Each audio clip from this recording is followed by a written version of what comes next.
Brian. And this is Mike. We're back again with you guys. I just want to start off and say sorry we couldn't make it last week. We just ran into some difficulties and we just couldn't find a day to tape. So sorry about that. We won't really be touching on the Huskies and Cougars this week.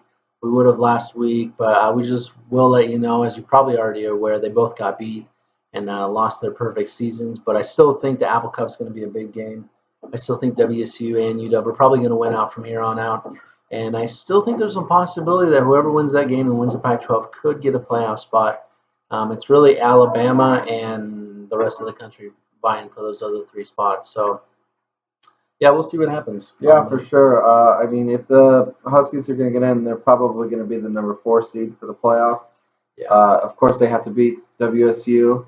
I don't know if WSU can make it in with their drop. They went down, I think, to 15. So that's just, it might be too far down. They would a lot of other teams would have to lose in order for them to make it. Whereas the Huskies, they didn't drop down quite as far.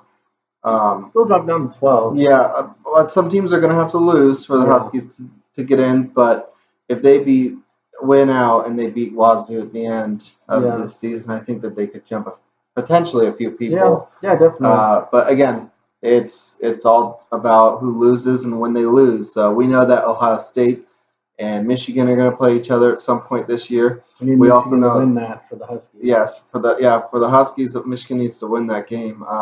Also, Penn State is going to have to play, I believe, Michigan and Ohio State. They just faced Michigan this last week. Oh, they did. They beat them, right? Yeah, pretty badly. So they'll have to face Ohio State though still.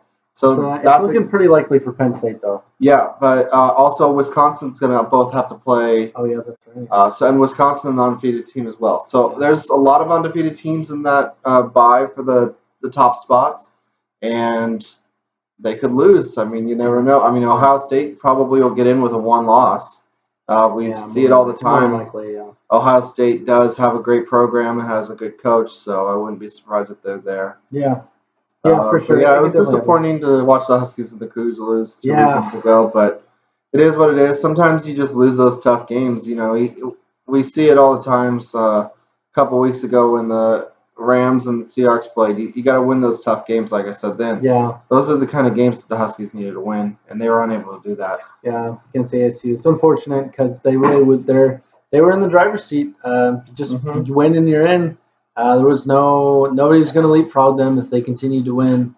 They had a decent strength of schedule towards the second half of their schedule, just shaping up how the rest of the Pac-12 teams were doing. But it's okay. They still have a great program. It's a little disappointing, but you know what? We'll still make a high bowl. Oh, definitely. Rose Bowl's still definitely in play if they win out, I'd say. Is the Rose Bowl? I think the Rose Bowl's part of the playoff this year. Oh, is it? Yeah, so because they switch, they go Rose Bowl Fiesta and then Sugar and Orange, I believe. Okay. But one of those bowls, I believe, the Huskies could definitely get into and have a legitimate chance of winning this year, especially if they beat Wazoo in the Apple Cup. Yeah. Because they do have to win out. And in the Pac-12 title game. Yeah, probably Stanford or Utah, maybe. Yeah, so UW still has to win. Yeah. That being said, if they do, they should have a good shot at either that number 4 slot or a high bowl game. Yeah, definitely so. So, anyways, moving on to the Seahawks here this last weekend. They faced the Giants. I'm sure most of you tuned into the game to watch them play. I want to say they did really well, and at the same time, there are a lot of things to work on. A lot of things that were very unfortunate, and I think that if they had faced the Eagles or somebody else, I don't know if they would have walked away with the win. Possibly, but yeah. So the Seahawks, in their wins this season, are averaging, you guys, 1.5 points in the second half. They've given up 6 points in the second half against the teams that they beat this year. Now, the teams they've lost to, they're averaging 20.5 points in the second half. So they've given up 41 points in the second half, I think, to the two teams they've lost to. So it's just a little too much. I mean, it's very clear to me. Oh, definitely. They win when they play defense in the second half. When the defense shows up, they win. And to be fair to the games that we lost, those two games against the Packers and the Titans, when we lost, the defense had already been on the field for almost the entire first half. Yeah. So, Yeah. I mean, when you've got an exhausted defense, you tend to give up more points. And I've noticed that even if the Hawks aren't scoring early, they're holding onto the ball for longer drives at the beginning. They're not just going 3 and out and giving the ball away. Yeah. They're actually getting first downs, and they're starting to do things that are right. Even if they only kick a field goal, it still gives that defense time to rest, which I think is very important. It's huge. Come second half of the game. It's very vital. Time of possession. So against the Giants, we didn't see them really put up any points in the first half, but they held on to the ball for close to 20 minutes of the first half. Chalk it up to jet lag. Yeah, maybe, yeah. You know, coming from Washington to New York, I don't totally blame them for being a little jet lag there. It's true. But I mean, they did hold on to the ball, so the defense wasn't being exhausted. Now, a few problems I have with the game. I think y'all know where I'm going with this. Jimmy Graham, my man, we gave up a really good offensive lineman, which is what we really need right now. And you dropped 2 vital passes. The touchdown, that touchdown pass on 4th down. I mean, it's not the greatest placed ball by Wilson, but to be fair to Jimmy Graham there, to your point, yes, we are paying him a lot of money to make those catches, but we're also paying Russell Wilson a lot of money to make those throws. And if Russell Wilson's throwing the ball at Jimmy Graham's crotch, that's a problem. Yes, I agree. But at the same time, you got to catch those. And you know, I can see maybe a little bit of leeway on that one. Maybe not catching it. The guy's kind of in your face. He's giving you grief. But the one pass it was wide open down the sideline, Jimmy. Wide open. That you got to catch that. That's like backyard football right there. I catch that. He catches that. We catch a play like that. That's something you just. You've seen me catch that ball and get on for a touchdown. Yeah, I mean, you got to make that play. That's a play that we can't. That just has to happen. That's bad. I mean, don't get me wrong. I know everybody drops passes, but that wasn't just this was a pass. It was a pretty vital play. That would have gotten us in field goal range. Yeah. We ended up not scoring on that drive. Yeah, it feels like he can catch the passes that are difficult, and they're behind the. I've said this before. The ones that are behind the head spectacular play, but when it hits you right in the hands, you just don't know what to do. Yeah. You know, I don't want to be hating on Jimmy Graham too much, but he did have. Rawls dropped one too. That's right. Rawls dropped a crucial 3rd down catch, I believe. But you know, it happens. It happens. But he did have 3 catches. That's true. For 51 yards and a touchdown. Yeah. So, well, one of the things I've noticed that really just needs to happen more is consistency with catching the ball, not singling anybody out, but just really this whole season. There's been a lot of drop passes. A lot of ones that feel like they're easy to catch drop passes. Yeah. That's what really bothers me. If it's a hard play to catch and it's like, grazes your fingertips, I understand that. That's a tough catch to get. But if it's one that's hitting you in the chest or, it's within range here, you got to catch that ball. You do. I mean, you do. Especially considering how much our offense struggles at times. And sometimes, when our offensive line gives Russell 4 or 5 seconds, you got to catch that ball. I mean, they're get open too. Yeah, that too. But I mean, they're working their butts off. I mean, you know this. They've been having problems giving Wilson enough time this season. And even when he has enough time and then you drop the ball, that's not good. We just can't have that happen. But I will say Wilson played really well this last game. His best game this season. Yeah. 121.1 rating. That's the highest he's had all season. 334 yards. Yeah, 3 touchdowns. No interceptions. No picks. That's what I like to see. That's good. So Wilson generally keeps those down. He does. Except for shades of the NFC title game when he faced the Green Bay Packers.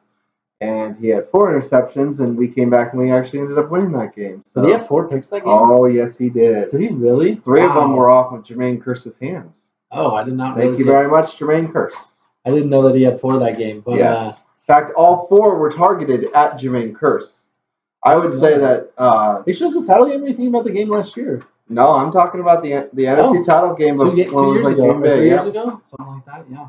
So, but that's all in the past. Russell Wilson's okay. He's been throwing the ball a little high this year, which has led to a couple of the interceptions. Mm-hmm. However, He's doing fine, especially this last game is evidence enough. I think that he's really starting to get into a groove. He's starting to understand the offensive line is giving him more time. That's something that has definitely been shored up a little bit. Again, Tom Cable, he turns crappy offensive linemen at the beginning of the year into halfway decent, if not good, offensive linemen at the end of the year. Very good line that works together and live, and they work. And if you're never going to have a consistent line, which has been with Pete Carroll, he's never signed an offensive lineman with the exception of Justin Britt to an extension contract. Now, if that's how it's going to be, you need somebody like Tom Cable to get that offensive line moving and get them practicing and working together in chemistry. And I agree. So the more weeks that they have practicing together, theoretically, the better they're going to be. So to the rushing game, I thought the rushing game did really, really well. Rawls had that fumble, not good. But taking the fumble aside, I just want to say that for the most part, Rawls played pretty well. He had 11 carries for 36 yards, 3.3 a carry. Not great. It's not awful. It's not flashy. No, it's not. But it gets the job done. It gets the job done. Eddie Lacy also had 11 carries for 34 yards, which is one less yard. 2 yards. Oh, my apologies. 2 less yards, and it reflected in the average. But again, it's not flashy, but it's what you need. Yeah. And then you have guys like J.D. McKissick who comes in and gets 3 carries for 10 yards. But still 3.3. So 3.3, yeah. And so I mean, you've got 104 yards on the day. That's not bad for a rushing day. You know, you got 334 yards passing, and then you've got the 104. You get over 400 yards of total offense. That's a pretty good day, I'd say. Oh, yeah. Oh, major. Yeah. Very good offensive day for the Seahawks. I mean, not to take away from it, they were facing the Giants. Very true. Not necessarily the greatest team in the league this year. Well, they were facing the Giants at home. I definitely do think that even the Giants, even though the Giants are not playing well, when you are at home as a team, I feel like you're going to play better than if you're on the road typically. Yeah. I felt like Baldwin really stepped up. He was there, made a lot of third down plays, a lot of first downs. Baldwin did an excellent job. He was hit. He received the ball 9 times. He had 10.2 yards per reception, 92 yards. He had a touchdown. He's targeted 12 times, catching 9 out of 12. That's really good. Yeah, that's pretty good. You know, he's always been Mr. Consistent. It feels usually you just throw the ball his way and he's going to come down with it more often than not. In fact, I believe he's one of the most, if not the most consistent receiver in the league. He catches more balls thrown at him than anybody else, which is a great stat to have. He's Mr. Reliable, especially on third and 5. Just drop a play to Doug Baldwin, and he's more than likely coming down with it and giving you a first down. So that's something that we like to see. Paul Richardson had a touchdown. Yeah, he had that debatable catch.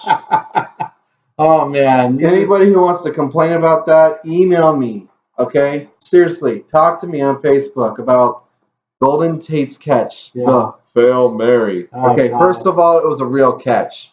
You want to go back and look at the replay? I will show you where it's a real catch. If you want to debate with me, I will win, you will lose, and we'll all be happy. Well, I'll be happy. There you go. But anyway, it was a catch. He came down. He had his feet down. He had the ball in his hands. I thought that if they did not call it a catch, they can't call it an interception. It would have been a incompletion, if anything. Jimmy Graham had 3 catches for 51 yards, 17 yards per average, and a touchdown. So he did have a touchdown. He redeemed himself. I'm glad he caught that. 4th quarter trash time, but it's still a touchdown. And to be honest with you, it was kind of important to get. At that time, we're only up by 10. And if we had given them the ball, they score a touchdown. All they need to do is onside and kick a field goal, tie it up, going overtime. I think mentally it made a huge difference. Gave the defense a lot more confidence, and I think it really let the wind out of the Giants' sails. For sure, I think they felt like, okay. Well, you saw them at the end. They were just running the ball. It's just killing the clock. Yeah. They knew they weren't going to win. They were throwing a couple passes here and there. Yeah, for the most part, though, they're short in the middle of the field. They're not going out of bounds. I mean, you're right, though. They didn't not try, but I was watching them. I see the offensive linemen. They're just walking up to the line. If you really were trying, you're hustling to that line and you're getting in your stance right away. You can tell obviously they knew that it was probably a game that they were not going to win. And at so that that's just point kind of how, that's just how it kind of went. Yeah. So, well, the defense though really stepped up. I thought they did amazing. Talk about 0 points in the second half.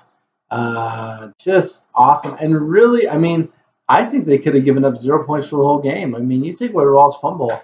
I don't really know if the Giants get down into our territory. Maybe a field goal, but I don't know if they give up a touchdown. It didn't seem like the Giants' offense was able to do much anything on us. And did you see that ball? That touchdown was almost deflected away. Yeah, I mean, it was very close. It's one of close. those bang plays, and it was definitely close. I mean, the Giants might have squeaked in later in the game had they not scored then. Maybe they would have had more drive to do it, maybe more will to score. But, that fumble really was the reason why they were able to score, and the fact that the Giants recovered it. I mean, kudos to their defense for forcing the fumble.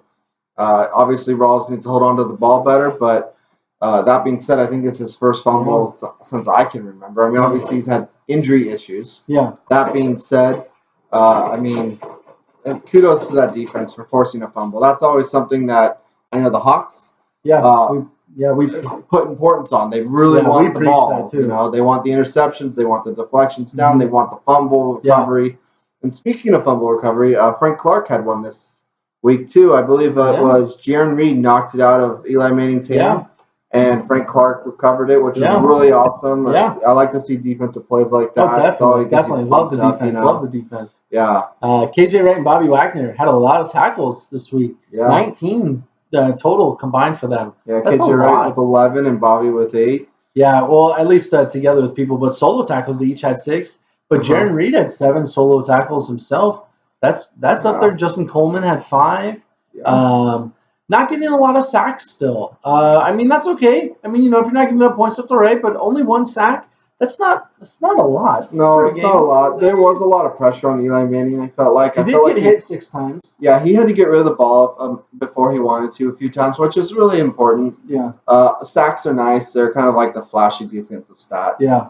That being said, if you don't get to the quarterback and you get the stops, then you don't need the sacks. I mean, it's obviously going to really stall a drive. That being said, if you can get them down on 3rd down and not give them the first, you're doing your job. No, and they did. There was a lot of 3-0. So I was no complaints about the defense, none whatsoever.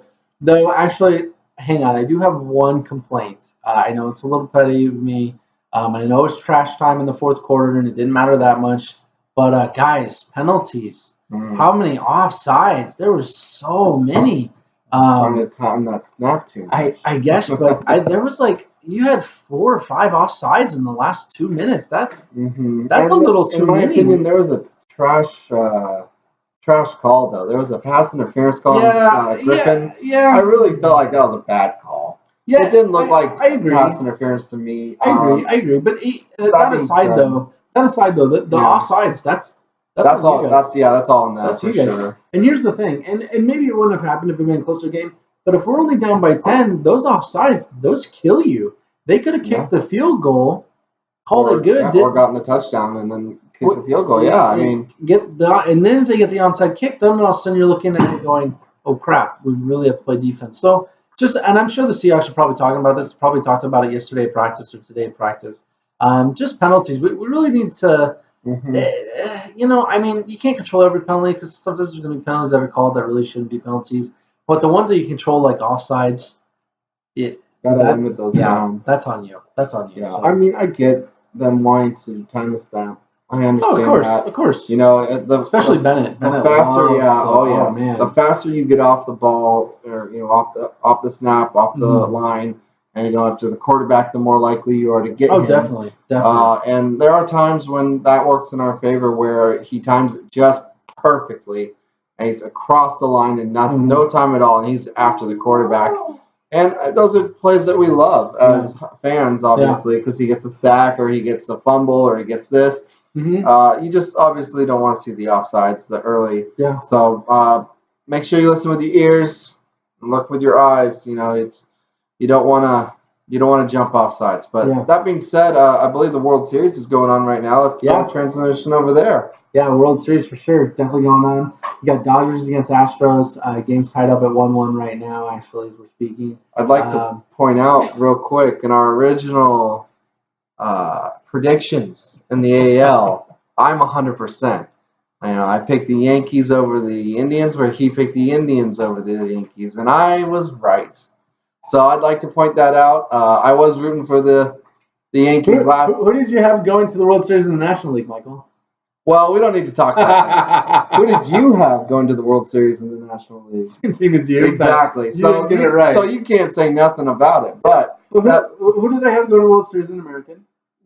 Same team as me, the Astros. I know. What are you talking about? Yeah, but he almost picked the Yankees. Hey, it was a close one, and it wouldn't have been a bad pick considering that series went to Game 7, and it was a close game until they got killed. But anyways, it's about the 7th inning. Yeah, they put up a competitive game. CC Sabathia was amazing in the playoffs this year. He's an older guy. He could pitch. He'll come back? Not for the Yankees. They're not going to sign him.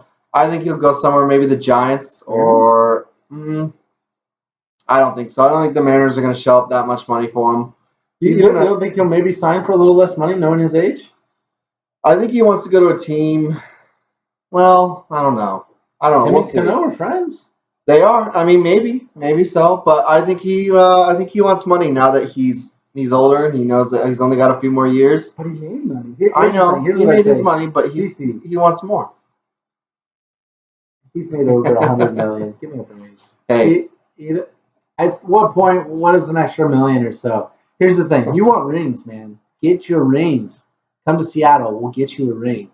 We're building a team, baby. It's going to happen. 2018. We haven't made the playoffs in 17 years. But yeah, we'll get you that ring. 16. Okay. Let's be honest. Come on now. Let's not add another season on. It's already a long. I was being preemptive. I was assuming we weren't going to make the playoffs next year. Well, we'll see.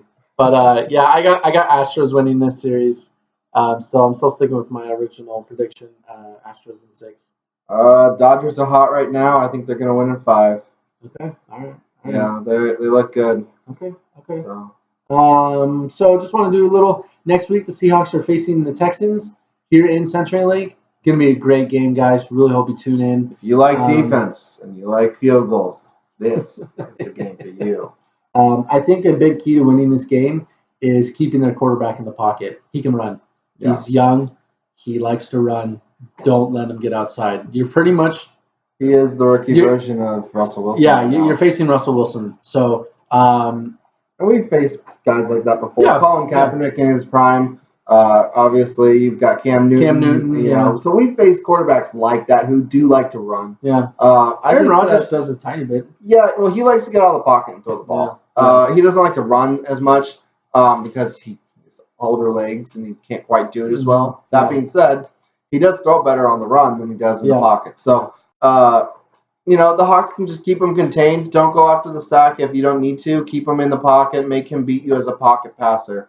Yeah. And I think they're going to do okay. Yeah. You've got the best secondary in the league. There's no reason to go and overextend yourself. Yeah. Next week. As for the offense, you need to have some quick outs. Let's see some more screenplays. I think Sunday was like their 3rd successful screenplay or 2nd. I'd like to see maybe some fullback screens. Obviously you got to do it when the defense you think it's going to blitz you. That way the defenders are behind the screen and trying to catch up. That being said, sometimes I've seen them where they get flushed out and it goes for a loss of 5. So really, you got to be careful when you play them. I do like the screen pass. I always liked it when I was a fullback. It was always fun to do. The Seahawks can keep their passes short, run when they need to, really establish it, so that way they have to fear the run and the pass. And I think they'll come out winners. I don't think this is going to be a high-scoring game, maybe 17-14. Oh, really? I think the Hawks can win at home. The Texans are a good team, but when you come into CenturyLink, you've got to deal with the 12s, and the 12s can be loud. And a rookie quarterback, he might get anxious. He might get flustered. We haven't really seen much of what he can do when he can do it. And they don't have J.J. Watt. So obviously he is the best defensive player in the league when he's healthy. I'm going to go Hawks over Texans 20-13. It's a good score. I think Texans get a touchdown, and I think that makes the defense really clamp down. Probably give up 2 field goals. It could happen. I think Seahawks 2 touchdowns and probably 2 field goals. I don't see him getting in the end zone more than twice. I hope I'm wrong. I really hope I'm wrong. Oh, me too. I hope that we blow them out like 34-10. That'd be nice. I don't think that's going to happen. Yeah, so they do have the McClowney, I think, right? Yeah, McClowney's pretty good defensive end. He was the number 1 pick. 5 years ago, maybe. I'm glad it's not him and J.J. Watt. Otherwise, I would be saying instead of 20-13, I'd be saying probably 17-13, if not 13-13 going into overtime and deciding it there. I think it makes a big difference. Yeah, I mean, he does. He really knows how to get to the quarterback. He knows how to disrupt the quarterback. He's a big man. He's a beast. A big guy, yeah. You know, he's don't want to mess with almost unstoppable. Yeah, and it's going to be a good test for the offensive line to see how far they've come since the beginning of the season. Yeah. I would say arguably that defensive front for the Texans is probably the best in football, especially especially with J.J. Watt. But even without, they're top 5, I believe. So it'll be interesting to see what happens. Hopefully, our defensive front can get to their quarterback a few more times. You know, obviously, like we said earlier, sacks are nice to have. They're not necessary, but they're nice to have. And if we can fluster their young quarterback, then he can maybe make a mistake. Richard Sherman could come up with his first interception of the season. Yeah, it didn't happen yet. No, he's got a fumble recovery from Bobby Wagner. But that's anyways. But yeah, it'd be nice to see him. You know, maybe he's young. Maybe he thinks, I can test Richard Sherman. He's not that good. And then, well, we all know how that plays out. Definitely. Anyways, hey, thanks for tuning in with us this week. We'll see you guys next week, and hope you guys enjoy the World Series. And basketball's on TV now, hockey's on TV, MLS playoffs are coming up, and we got football as always, NFL and college. So we will see you next week, and thanks for tuning in. Have a good week.